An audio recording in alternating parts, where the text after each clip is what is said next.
La fertilidad es normalmente uno de los caracteres, si no el más importante desde el punto de vista del aumento de la rentabilidad de las empresas ganaderas.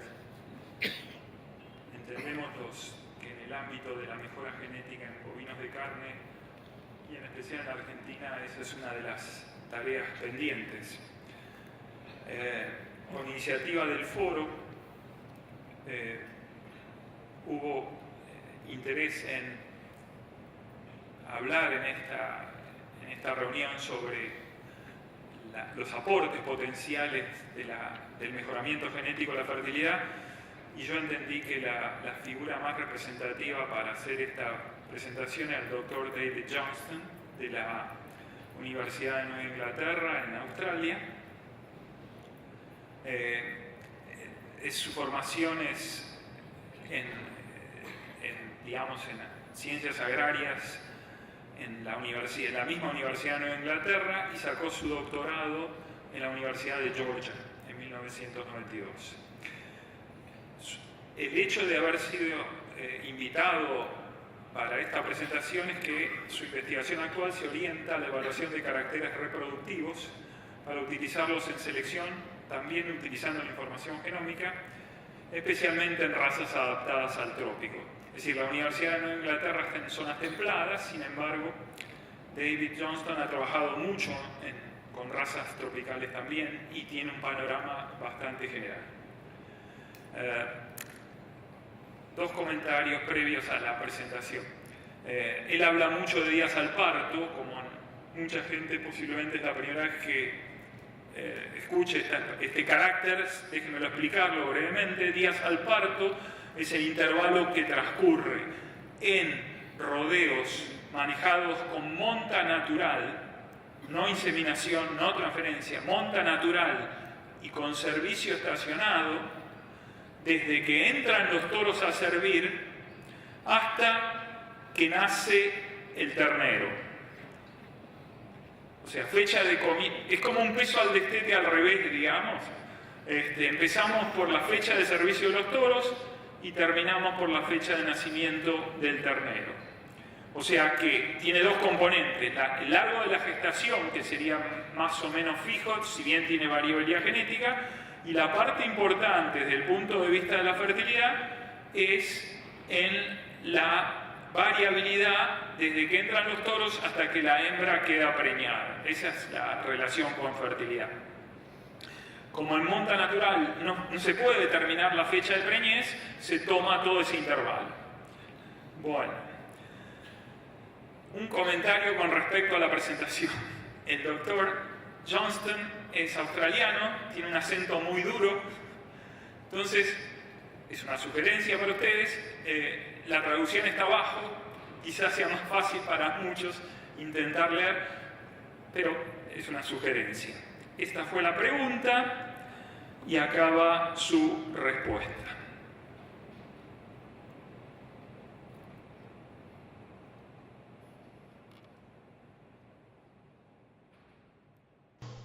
In Australia, we've been using in the breed plant system the trait days to calving as a female reproduction trait for more than 20 years, as well as scrotal circumference for the same time in a lot of other breeds as well.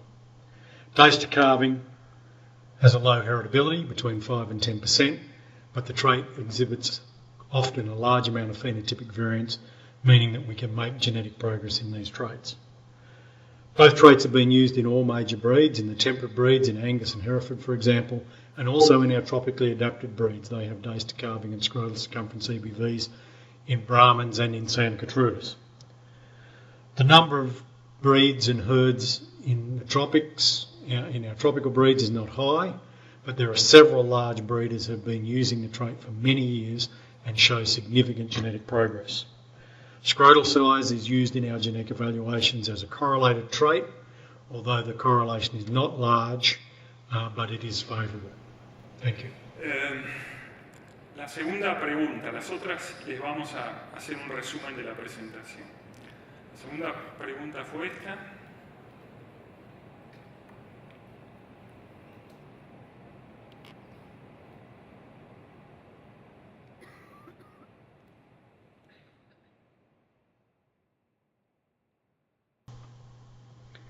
I've been involved in large experiments in tropically adapted breeds in Northern Australia for more than 15 years. We've intensively recorded early in life female reproduction traits in many thousands of females. We've been using the ultrasound technology doing ovarian scanning on these females every 4 to 6 weeks of their life. This research revealed that heifer age at puberty and first cow lactation and estrus interval were moderate to highly heritable, between 25 and 50%, which was somewhat of a surprise given that most reproduction traits we use tend to have lower heritabilities. But if we look at the component traits, we're able to show that these are highly heritable in both the Brahmins and in our Brahmin-derived tropical composites.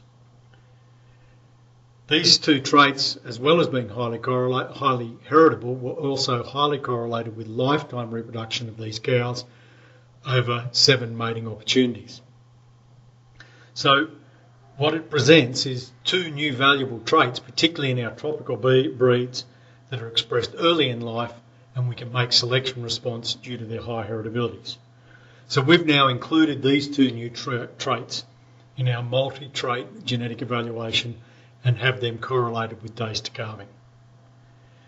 The other important thing is all the animals in these experiments were SNP genotyped, and these data were initially used to develop genomic prediction equations, and more recently have been used to generate genomic relationship matrix for our new single-step genomic breed plan evaluations. I'm also currently the project leader of a new project where we're recording these ovarian scanning traits as well in Brahmins, Droughtmaster and Santa Gertrudis to further increase the effectiveness of genomic selection for female reproduction in these key tropical breeds. In addition to female reproduction, we've also done a lot of research on male semen traits and physical male characteristics for reproduction in more than 4,000 young tropically adapted bulls. This also revealed a large amount of traits that were moderate to highly heritable, and these traits could be used to improve male reproduction. And one of those key traits that we used and research was a morphology trait, percent normal sperm, and that trait has recently been also added into our breed plan evaluation for tropical breeds. Importantly, these male traits were shown to be correlated to female reproduction, such as the age at puberty and an estrus interval in our first calf cows, and also with days to calving, offering much better indirect selection criteria for days to calving than currently is available through scrotal circumference. Finally, yes, there is differences in heritability and additive variances for the reproduction traits between Bos indicus and Bos taurus cattle.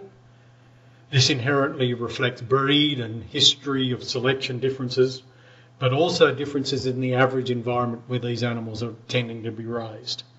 In our tropical breeds, they're run in Northern Australia, where there is a large environmental challenges from heat, humidity, ticks, external and internal parasites, and a very distinct wet and dry season. So therefore the mean level of performance for reproduction are generally lower, and as a result the heritabilities and additive variance for these traits compared to the southern production systems tends to be higher. This results in higher emphasis of reproduction in our selection indexes for our northern tropical breeds. However, in temperate breeds, we also do see the incidence of difficulties in rebreed in our first calf heifers, and as a consequence, we also see as emerging evidence that past selection may be resulting in higher or increased age at puberty in our temperate breeds. Therefore, we have a new project looking into this at the moment. Thank you.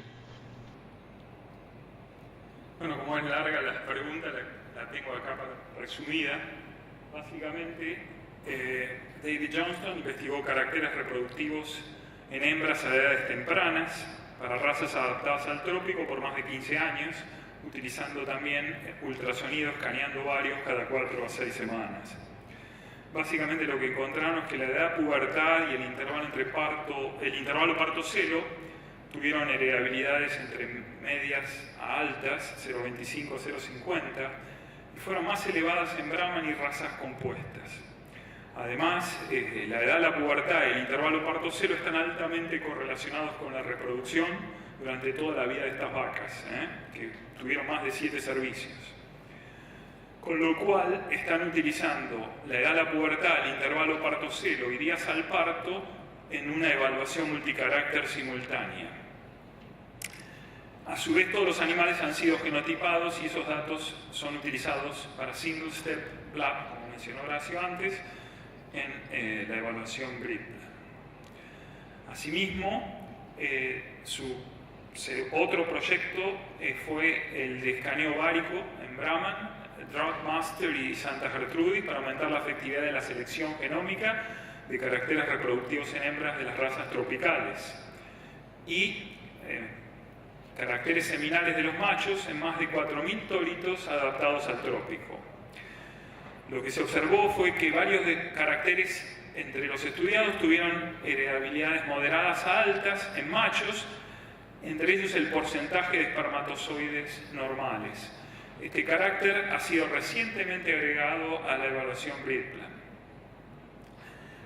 Lo interesante es que la correlación entre los datos de morfología espermática con edad a pubertad en hembras, o sea, datos de machos con hembras, la duración del anestro en vaquillonas y días al parto, fue bastante importante, con lo cual la selección indirecta para hacer días al parto es más alta, utilizando morfología espermática que circunferencia escrotal. Finalmente, las diferencias en heredabilidades para caracteres reproductivos entre el Bos síndicos y el Bos tauros reflejan obviamente diferencias genéticas entre razas, pero también hay importantes diferencias ambientales.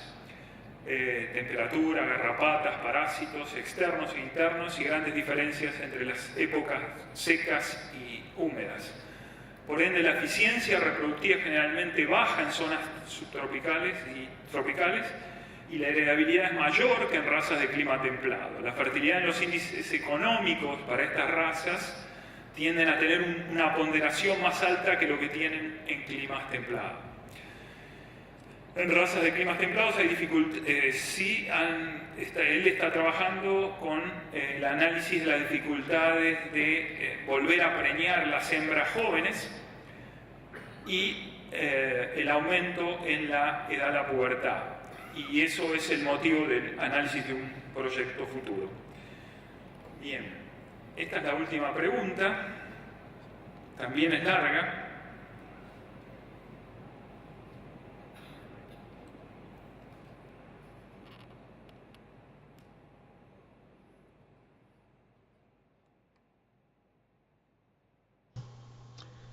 The single largest challenge to achieving genetic progress or selection response is the collection of the necessary data. So data is the key. If we're going to make any response and change these traits via selection, we have to collect the data. Whether that's mating records for days to calving or ovarian scanning records for doing age of puberty assessment. The second key, often for genetic evaluation, is we require pedigree, and more often we need date of birth to establish accurate age. Obtaining these data, traditionally in our northern production systems that are more extensive, we have trouble collecting these data.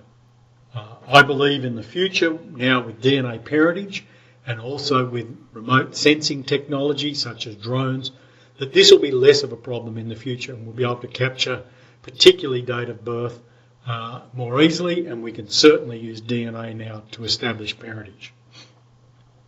Another factor that impacts response to selection or the ability to make change in reproductive traits in the north is that we often have little or no selection intensity on our females. Because of the low reproduction, we have to keep all our replacement heifers, and therefore if we're going to make genetic progress, we're limited that this has to occur just through the males. And however, this creates another problem that when we're making selection in our young bulls, particularly for a days to calving type trait, in our young yearling to 2-year-old bulls, at the time of selection they have low accuracy for days to calving. So if we're going to make genetic progress, we have to lift that accuracy. And that's where, importantly, Our genomically enhanced EBVs, or estimated breeding values, are a key to being able to increase the accuracy at a young age. Genomics is also allowing us to increase the accuracy in females, and therefore allow us to use embryo transfer, for example, and lift our selection intensity in females if we're going to be able to do that, to make more selection response using both males and females. For our temperate breeds, however, we have a different problem. The level of artificial breeding, such as artificial insemination and embryo transfer, means in a breed like Angus, we limit the amount of data that's available to calculate days to calving, because this requires natural mating. Therefore, we're looking at the possibility in these breeds of alternative measures of fertility using that reproductive data from AI programs. However, we have to be able to collect data on this type of synchronisation and also backup bull strategies, etc. And the accumulation of this data takes several years and so we're still working on developing, can we use data from AI programs in the construction of useful fertility EBVs. Finally, in terms of what limits selection or what dictates selection response, is there's always a human factor. And traditionally our northern breeders have been slower to adopt genetic technologies and use selection compared to our southern breeders in the temperate breeds. However, I believe with the increasing availability of fertility EBVs in Northern Australia that we will see greater use of genetics and selection in the future. What makes good recording? Well, like any trait in a genetic evaluation, we have to record all the animals. We can't just record the good ones, and in the case of reproduction, this is no different. We've got to capture all the records, including those cows that don't perform. So if we're looking at traits such as conception rate, pregnancy rate, calving rate, weaning rates, then it's critical in these data that we capture those animals that fail to perform. That is, those that don't get in calf. If we don't capture that data, then we have a biased genetic evaluation system, and our EBVs will not predict the correct differences between sires for future performance of their daughters. So this requires some sort of on-farm recording system to capture this data. We need to capture all the cows in the mating group and their subsequent performance. Our whole herd recording systems are an obvious answer, but it's not the only answer. We can use Excel spreadsheets where we capture all the cows in the group that go into mating, and as long as we then capture those that don't calve as well as those that do, then this system would create effective data for genetic evaluation. However, it's also critical that these systems not only capture the output trait, we also have to be capturing traits, we have to be capturing the fixed effects. Those environmental and non-genetic effects that are influencing these traits, including which cows can be fairly compared. What is a valid contemporary group for these cows in terms of which cows can we directly compare for their reproductive performance? So these systems, whether it's Excel, whether it's on-farm whole herd recording, we have to capture those fixed effects. For female reproduction traits, we need to be capturing the mating group, the current lactation status, previous lactation status, the sex of the calf, the age of the calf at foot, and cow age, for example. These are the sort of things that system needs to capture to enable us to establish effective genetic evaluations for female reproduction traits. Thank you. Bien, es la última. Entonces, las claves para la selección por fertilidad, recolección de datos. Los fenotipos, días al parto, ultrasonido para la detección de pubertad. 2, el pedigree y la fecha de nacimiento para calcular edad. Y el ADN simplifica el pedigree en monta natural, ¿no es cierto? Las paternidades.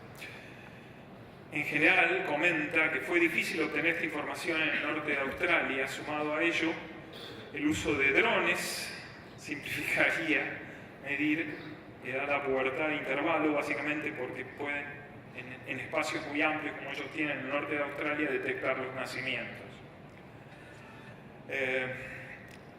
Un problema importante es que la nula o escasa, desde el punto de vista del mejoramiento, la hembra, la selección en hembra es muy escasa, porque no podemos hacer intensidad de selección importante dado el bajo porcentaje de destete y la necesidad de guardar todas las vaquillonas para mantener el tamaño del rodeo. Si tenemos que guardar todas, no estamos haciendo selección. Por lo tanto, él dice que la selección solo es factible de los machos en estas condiciones. Esto crea otro problema. Al hacer selección en los toritos, en particular para días al parto, con machos de 1 a 2 años, estos tienen muy baja exactitud. En consecuencia, el Dr. Johnston propone usar DEPs genómicamente enriquecidas. La genómica permite también aumentar la exactitud en hembras, realizar los trasplantes embrionarios y aumentar la intensidad de selección si somos capaces de emplear estas tecnologías y obtener mayor respuesta a la selección en los dos sexos. El problema en razas templadas es distinto para él desde el punto de vista de su investigación, y el problema es que hay un alto porcentaje en esta situación de vacas con inseminación y transferencia que limitan el número de datos disponibles para medir días al parto, porque, como les dije antes, el días al parto requiere servicio manual. O sea, es un problema de medición, nada más. Por lo tanto, en Angus y Hereford están buscando otros caracteres para evaluar la eficiencia reproductiva a través de la inseminación. Y eso les obliga incluso a recolectar toda la información, en particular cuándo se hizo sincronización de celos, las estrategias de manejo de toros al servicio. Y él lo que observa es que acumular estos datos va a llevar varios años, por lo tanto, esto es un proceso, una investigación incipiente. Posteriormente destaca el factor humano. Él hace una diferencia entre los criadores del norte de Australia, que él los ve que han sido más lentos en incorporar las tecnologías de mejoramiento genético y hacer selección, comparado con los criadores de las zonas más templadas de Australia. No obstante, el Dr. Johnson cree que con la disponibilidad de DEPs de fertilidad, estos criadores en el norte utilizarán más la mejora genética por selección en el futuro. Después se pregunta, ¿qué es lo que hace que los datos sean informativos? Y básicamente, y este es el gran desafío para encarar a nivel de asociación y a nivel de creador en particular, es medir a todos los animales. Él insiste en que no podemos solo registrar a los mejores, entre comillas. Esta situación no es distinta en el caso de la reproducción. ¿Qué quiere decir con esto? Que él dice, debemos registrar todas las vacas, incluso aquellas hembras que no han parido o no quedaron preñadas, que eso es lo que hoy la gente nos informa para las DEP convencionales, solamente las hembras que parieron, pero no informa todo el resto. Insiste, es crítico registrar la información de aquellas vacas que no quedan preñadas, si no la evaluación genética es sesgada o incorrecta, claramente. Y las DEPs no predecirán correctamente las diferencias entre toros para la producción futura de sus hijas. Y finalmente, él insiste en que se requiere un sistema de recolección de registros dentro de establecimientos que capture toda la información del grupo de vacas que entran al servicio y su performance subsiguiente. Una respuesta de eso es los conocidos whole health recording, o sistemas de recolección de toda la información del rodeo. Yo lo traduje de ese modo, pero él dice, bueno, como es un paso complicado, se podría llegar a usar planillas Excel. Y recuerden que la clave es informar, insisto por tercera vez, todas las vacas del lote que entran al servicio, hayan parido o no. Finalmente dice que es necesario registrar información colateral, o sea, los efectos fijos acá en reproducción son más complejos que para caracteres de crecimiento, para armar bien los grupos, porque va a haber temas de IATF, estado actual de la lactación y el previo de la vaca, todo eso va a influir en el armado de los grupos, el sexo, la edad del ternero, la edad de la vaca. Y con esto termina el Dr. Johnson. Muchas gracias.